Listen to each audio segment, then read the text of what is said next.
Welcome to Mr. Biz Radio, biz talk for biz owners.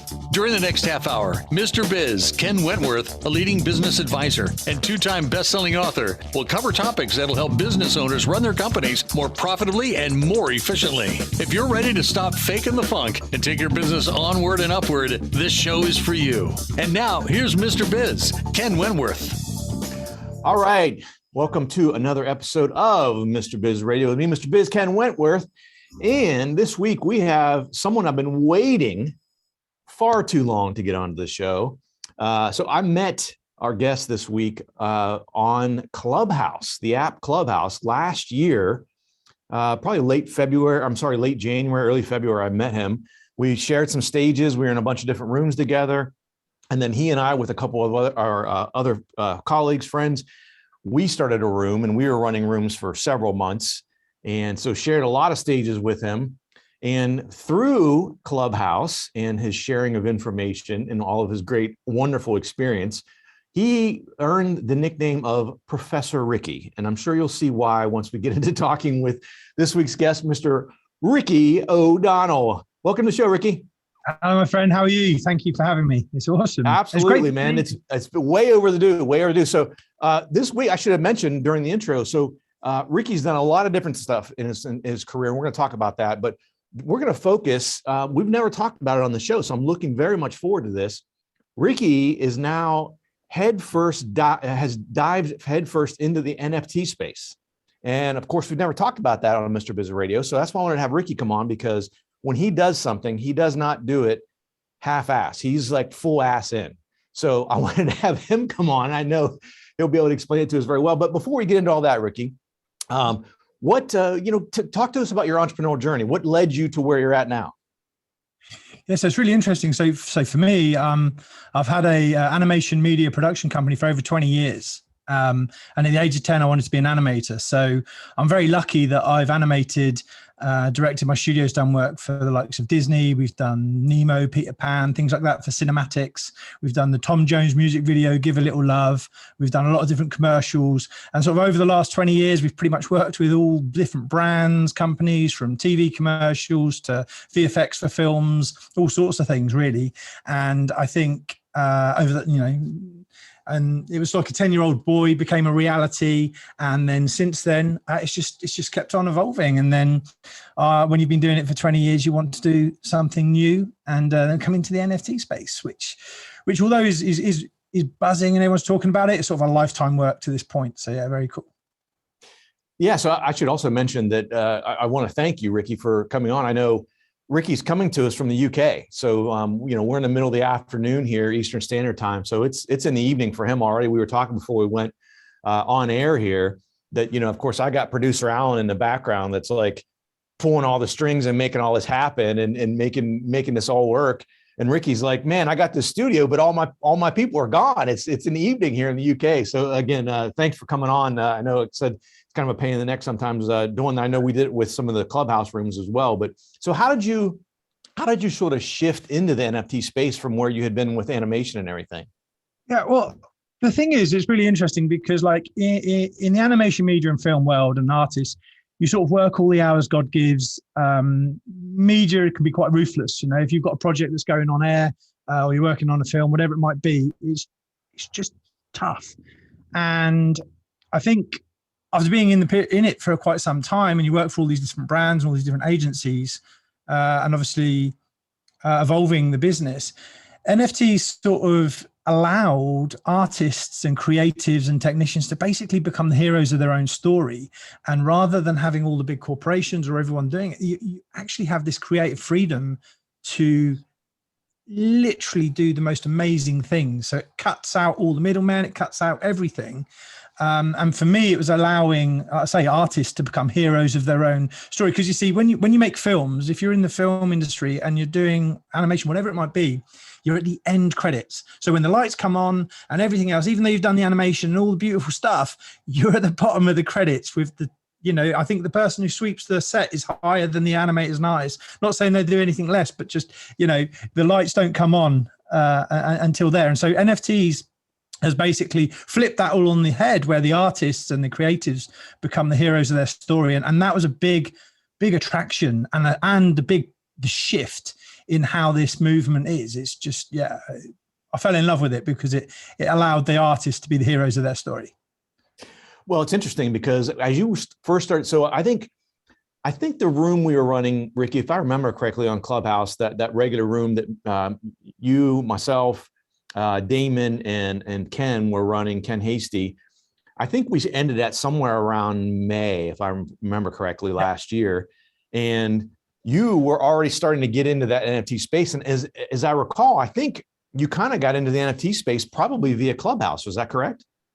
Yeah, I did. It's really funny. I mean, we were saying the avatar, my avatar that you'll see, I used to use on Clubhouse when I didn't want to be on the business stages, when I just wanted to listen, because I always getting invited up to the stages. And then I found NFTs and everyone loved this particular avatar, and then realized that actually my whole life has been about media and content technology, having that sort of company. And with the business experience and the mentors and, the various mentors and friends that we share that I've had, I felt I was able to help the NFT community and the solopreneurs in the art and film world get to the next step. Because obviously from a 10-year-old to become an animator, to have a studio, to do Disney, I've done everything I wanted to do and now need to dream bigger. And so Clubhouse had a lot of these NFT rooms with these artists that are just phenomenal, and they're photographers and poets and all sorts, and they're all sort of making money now, but it was the sales and the marketing and the business practices that would need to be implemented to help them on their journey. And that's, so that's sort of where I discovered NFTs fully, but realized it, it's ultimately still a life's work of tech that's there. So it's amazing, really. Well, it's interesting. And it's another example. I mean, I know Clubhouse sometimes gets a bad name for different things, but it is a huge learning opportunity. There's so many different things you can learn about. And it's a perfect example of Ricky, going into some rooms on Clubhouse that we're talking about NFTs. And at the time, he didn't know anything about it. And think about his experience in the animation media world and being able to apply that, and his business experience from running successful businesses for 20 years to be able to help some of these young artists. And that's what I saw right off the bat, Ricky. And I tell you, I'm not just saying this, I was very impressed because I could see on Twitter right away that you were in it to help people. Like you kind of mentioned, but I think you kind of glossed over it a little bit. And I want to make sure people realize that's what I got right away from it, is that you didn't get into it like, oh, I'm going to go in NFTs and make a whole bunch of money or anything like that. You got into it because you wanted to help these people, because you saw there's an opportunity, but they didn't have the business experience necessarily. Not all, some of them probably do, but not all of them. And so you're able to kind of fill in some of those gaps while you're learning the NFT space and help them build that business up and learn the things that need to happen to create a successful business and a successful NFT community, which I should mention. So definitely go follow Ricky on Twitter. So Twitter is where it's at in the NFT community, from what I understand. He's Ricky O'Donnell 79, Ricky O'Donnell 79 on Twitter.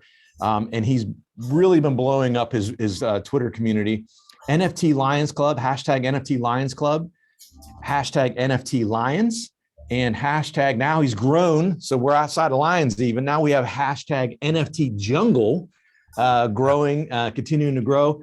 So we're going to hit a break here. We're going to come back, and probably what you guys are all wondering now, we keep talking about NFTs, and I'm going to learn a lot from this too. So I'm looking forward to it. Ricky's going to walk us through sort of NFTs 101. So we're going to learn a lot about that space. And in the last segment, he's going to teach us how to invest in NFTs. So come back after the break.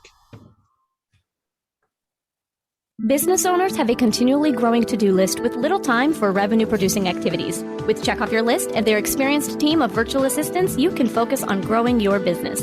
Visit checkoffyourlist.com to learn how Check Off Your List's skilled team can handle your day-to-day tasks like social media, bookkeeping, calendar maintenance, and much more.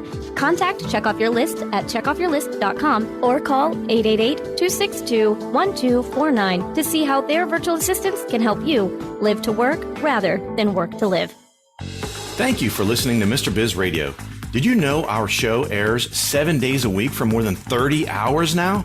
If you are in the B2B space and would like to reach thousands of business owners every week, including our more than 250,000 social media followers, our thousands of daily internet radio listeners, our email list fans and Mr. Biz Solutions members, email us at info@mrbizsolutions.com to become a sponsor. Tap into Mr. Biz Nation to help grow your business. Check out both of Mr. Biz's national best-selling books, Pathway to Profits and How to Be a Cash Flow Pro on Amazon. Now, once again, here's Mr. Biz. All right, welcome back to the show. And it is time for of course, starting off second segment, Mr. Biz Tip of the Week. The Mr. Biz Tip of the Week this week, I'm sure that our guest will like this one as well, because it's something I know he lives and breathes every day. If you can't consistently overcome setbacks, failures, if you will never achieve long-term success. In the entrepreneurial world, in the business world, it doesn't matter how smart you are, who you know, what you know, it doesn't matter, right? I mean, it does matter, but in regards to long-term success, every person is going to face setbacks, regardless of your intelligence level, all that stuff, right? So the successful entrepreneurs, in my mind, the main thing that separates the successful from the not as successful, or maybe even unsuccessful, are those that are able to overcome those setbacks, the inevitable setbacks that happen, and they're going to happen. You have to be ready for those, learn from them, and move on. And you got to be able to do that continually, that consistent perseverance that I talk about all the time on the show. And so that's Mr. Biz Tip of the Week. Now let's get back, Mr. O'Donnell. I don't even know where to get started, right? We got 7.5 minutes, and I'm going to go through NFTs 101. So you're the master here. You walk us through this. So imagine what Spotify has done for music and Netflix has done for film. NFTs has done that for art. So it's allowed these digital art now, but it's more than just art. But to give you an example, a lot of people buy pieces of artwork that they put onto their wall, but now we've got all these digital screens. So if you own an NFT, it goes onto the blockchain and it shows that you own it. So if you owned a piece of art, you would have to prove that you owned it. You'd have to have the certificate. You'd have to box it, pack it, ship it if you were to sell it later. But with the NFT, it links directly to the artist. And in a world that's been locked down, you actually, in a number of instances, get to communicate and become friends with those artists directly.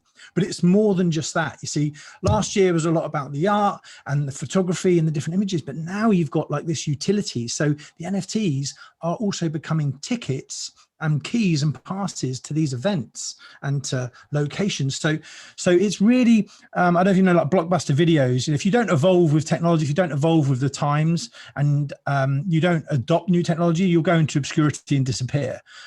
So NFTs is basically fusing content and functionality, artists and technicians for the first time. And for the first time ever, now what you've got is so many people imagining so big and then making it happen. So NFTs, like imagine if you had a film with, I don't know, a Steven Spielberg film, and he released that particular film, and there's certain frames of that film, and every time if you owned one of those frames, you could go to lunch with him. That's one of the possibilities with NFTs as well. So it's more than just the art. It's actually, with 7.7 billion people on the planet, I believe that's how many there are. And the number of people in this space right now, the scarcity is unbelievable, but the utility is phenomenal. So that's sort of NFTs in a nutshell. And a lot of people would say, well, I could just right mouse button, save the image. Why wouldn't I do that? And of course you can do that. But when was the last time you ever did that? Probably never. You could also download tracks. You could download and rip a film, but people like owning something. And the other thing, a good friend of mine in this space, who's a collector as well, said, you aren't able to right click save community. So the communities that are formed in all these projects in these are unparalleled, and they're so strong that collectively these communities are just super, super powerful. So when people say, I can right mouse button, I can save an image, I don't understand why people are spending so much money on images. Why do people spend money on cars, Ferraris, Bugattis, Rolexes? Because they like the scarcity or the limited number. And perfect example here in the summer, Board Your Ape Club turned into a 1 billion turnover of business. They're a blue chip piece. Their NFTs like 200,000 individually. And it took Airbnb 5 years and 10 million bookings. It took Board Your Ape Club 6 months. And so that's just to give you a quick idea of some of the numbers there. Yeah, I mean, it's crazy. And I think that was one of the questions I had as well. And I've heard different types of answers, essentially the same thing you mentioned as far as, hey, I could just screenshot this. But even me being a complete neophyte in the space, I look at it as the difference between, you may have a piece of art hanging in your house that is a copy of a Van Gogh, right? Yep. It's, just like you're saying, taking a screenshot of something, that's a copy of a Van Gogh. I mean, I guess for some people that's okay, but wouldn't you much rather have the original piece? Like, I own the original piece, that the original Van Gogh that this copy, is born from. So I think it's interesting. And so as I understand it, it's art, it's music, all forms of art. Is that correct?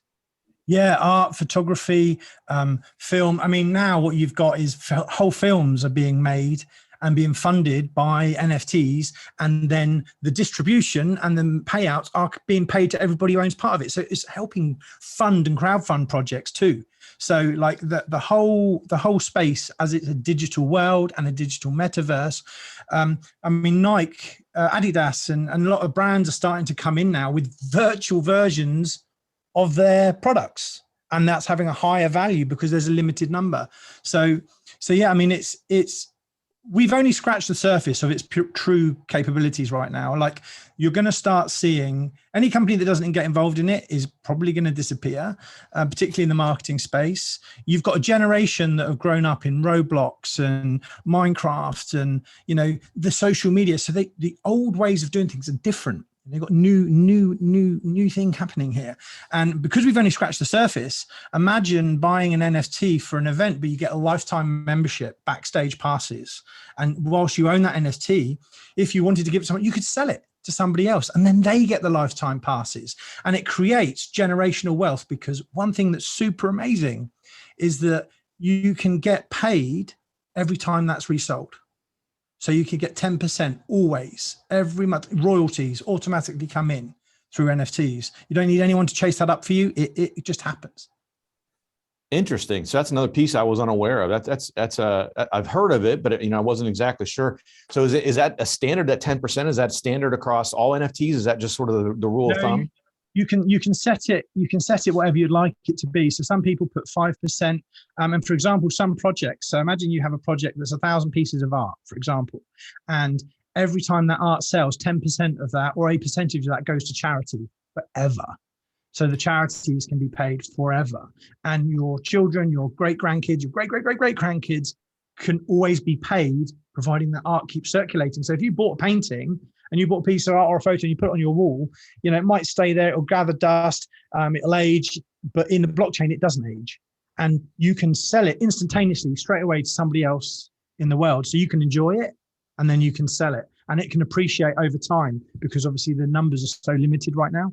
So it's actually enabling generational wealth. And I've seen artists and people, one NFT can change your whole life.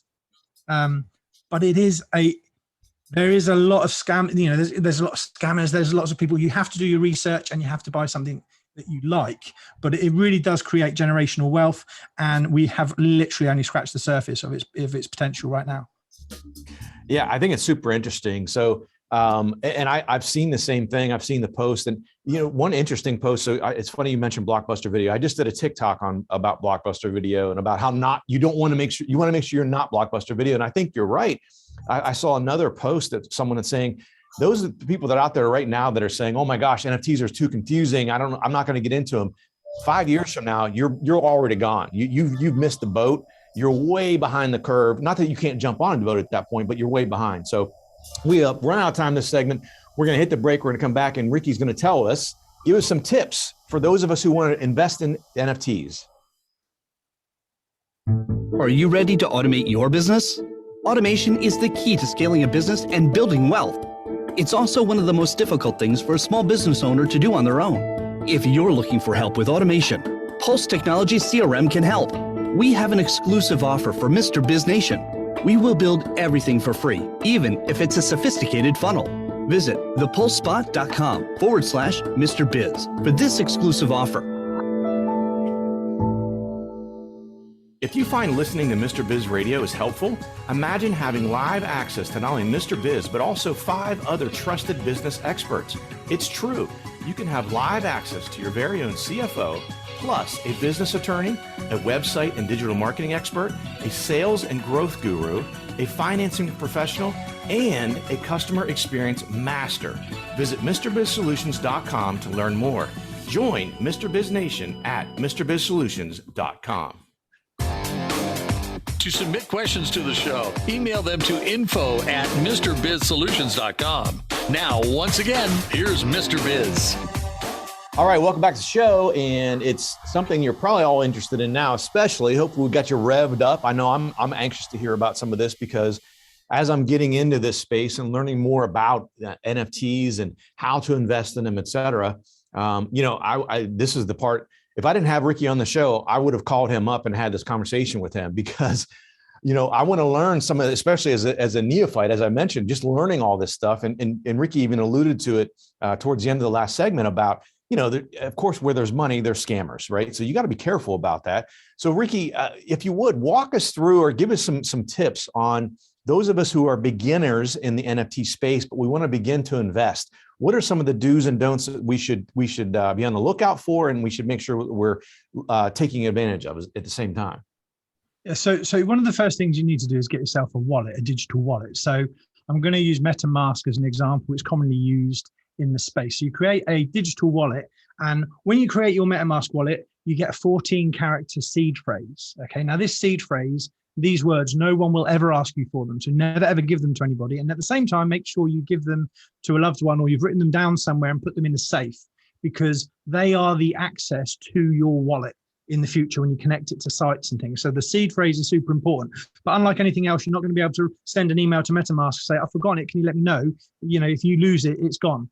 So once you've got your MetaMask wallet, you need to probably put on some cryptocurrency. So either Ethereum, or various different ones, but let's talk about Ethereum. So we put on Ethereum. And then what you do is you can go onto on platforms like OpenSea or Rarible or Foundation, and you can buy digital art or buy an NFT. Now, the thing is with NFTs, one of the things you really need to look at, and if you go onto Twitter or you go onto Clubhouse, but let's say Twitter, you find an artist and you've got to do your research because there are lots of scammers. So never invest more than you're willing to lose. At the same time, if you're going to buy an NFT, then buy something you like, because then you're not going to lose, because if you bought painting for your house or whatever it might be, it might stay there for some time, but with these digital assets, you can resell them later. So make sure you click the link from the artist's website that takes you to the OpenSea. And then what you do is you see the one you want, you click buy, and then you'll confirm that on the blockchain, and then you've got it in your wallet, and then you have your NFT. So then you can display your NFT. Not only can you download that image then, because you own it, so you can download it, you can print it, you can show it digitally on your screens if you want to, but you own it. And some of these images are also access to gigs, to events. Like, for example, the Lions. Anyone who owns a lion gets access to the events, and they get like VIP diamond access. So it's more than just an image. Same with the Lion Cubs. So I think that the best way to understand NFTs is to buy an NFT. And when you start buying it, just make sure you do your research. Don't invest more than you're willing to lose, because there are so many projects right now that are literally probably going to just disappear because so many people think it's a get-rich-quick scheme. But at the same time, there are so many amazing artists, photographers, poets, filmmakers, and also, you can buy NFTs now for an event. So if you're doing an event, Mr. Biz, you could actually have an NFT that anybody who has this NFT, it's like your ticket. So when they log into the site, they could get access to where your events are and the parties or whatever. So there are so many cases for it right now. But if you're going to buy an NFT, never invest more than you're willing to lose. Make sure you do your research, and your seed phrase, never give it to anybody, because it's super important, because there are so many scammers. And another thing, if you hear of a project, because people start hearing about projects, make sure you go from that artist or that project's website, not a copy, because there are copies all the time. Wow, I think that's a good one to know, because obviously the people out there, again, as we talked about, anytime there's money, people are going to try to get into it and scam people and take advantage of people and things like that. So I think that's a good one. And clearly it's very important because you've mentioned it a couple of times. That's why I was taking notes here to make sure as I'm going through this and kind of figuring this all out, because, I kind of want to get into this space as well. And again, like you said, I want to buy some pieces and just sort of figure it all out as I go along and slowly learn about it. But so did NFTs originally start? I guess I should ask, was it originally started for just pieces of art and now it's just continues to expand into different genres? Yeah. So, I mean, everyone's knowing it from the art side. That's how they get to see it because it's an easy part to understand, but it's evolving daily. Like one day in this space or 1 week in this space is like a year. It moves that quickly. It's so prolific. It's untrue. Like nothing moves as quick as it does. But now what you're finding is it's basically content and functionality. It's technology, the blockchain, the ledger, all written down in the ledger, and then all the artists and creatives coming together where now everything that was impossible is possible. And that is what NFTs are, and the power for it. Like you've got events, you've got artists, and COVID has just expedited this because COVID has locked down the world. So when the world has been locked down, what can you do? And this is where NFTs has literally blown up because it's the metaverse, it's the creative spaces, it's the new funding rounds. It's giving complete financial freedom to so many people because one NFT can change a life. So it's forever evolving. It's moving at such a fast pace. And I say, I think 2012, you look at Bitcoin, a lot of people look at cryptocurrencies and they'll think it's a Ponzi scheme and how's that going to work? Bitcoin, there's 21 million Bitcoins, probably about 18 million. There's 49 million millionaires. Not every millionaire is going to own a Bitcoin. And Ethereum is the second biggest cryptocurrency and it's very, very volatile. But if you buy a piece of art and you love that piece of art and you've got it digitally, it will continue to increase in value if the artist keeps pushing through and keeps doing stuff. So I think the thing is people know it from the art, but you've got photography, you've got film, you've got events, and the utility aspect for it is we've only just got started with what's happening there. So yeah, hopefully that sort of answers your question. I mean, it's 14 hours a day, every day for the last years, a lot of information to try and take in a short segment, but hopefully that answers some of the questions. Well, I'm already picturing, and I'm sure I'm way behind on this. If you're going to say, "Oh my gosh, yeah, you're like 18 months behind on this, Mr. Biz," but I'm envisioning having a digital screen, much like your background or my background, to where you could display in your house, right? A prominent wall in your house where you could have a large digital display where you can display all of your NFTs that you had that kind of roll through or scroll through or whatever. So where you could display that art and have it rotate and things like that. Yeah, and we have that downstairs in the studio. We've got a studio totem that shows all the pieces of art each day. So we actually have that. But the other thing is like I'll use our lions as an example. The lions start from like the cheapest lion is probably about $2,000-$3,000 right now, and then up to about 1.6 million. And there's only 100 lions, so they sort of vary. But each lion is also an access token where you get VIP passes into events and things like that. So the actual image that you have on your phone, the other thing people do is they own the rights to those characters. They own the rights. So micro businesses and franchises are happening by buying certain NFT projects as well as just the art. So it's like many McDonald's like board your apes. Everybody owns the apes. You see M&M's just bought an ape and lots of people are buying apes now, but they own it. So they own the rights to it, so they can print it, they can sell it, and they're creating businesses off the back of NFTs as well as this utility to access these amazing parties. And for example, if you have a really big event and you have Mr. Biz's live event, Diamond Pass VIP, I could say, hey, Mr. Biz, the 100 lion owners, can they have access to your event? And you could say, yes, okay. And so I then have a utility, they can have access to it. So there's so many use cases for NFTs right now. It sounds awesome. So first of all, again, I should mention, go follow Ricky on Twitter, Ricky O'Donnell79, Ricky O'Donnell79. Ricky, thank you so much for coming on. I learned so much. I got a whole page of notes here, and it's created more questions for me as well. But I really, really appreciate you coming on the show. It was very insightful. No, thank you for having me. Thank you for having me, friend. And if you don't know my name in the NFT space, I apologize because I'm going for 1 billion friends. And like I say, Ricky O'Donnell 79, check me out on Twitter. Some amazing friends in the space. And I'm always holding spaces, helping new people into the NFT world. Awesome. Good stuff. Well, thanks for watching and listening, guys. And as always, Don't forget, cash flow is king. This has been Mr. Biz Radio. To learn how to become part of Mr. Biz Nation, visit MrBizSolutions.com. For access to free weekly content, subscribe to the Mr. Biz YouTube channel and follow him on Facebook, LinkedIn, Instagram, and Twitter. To listen to archive shows, you can find them on the Mr. Biz Solutions website.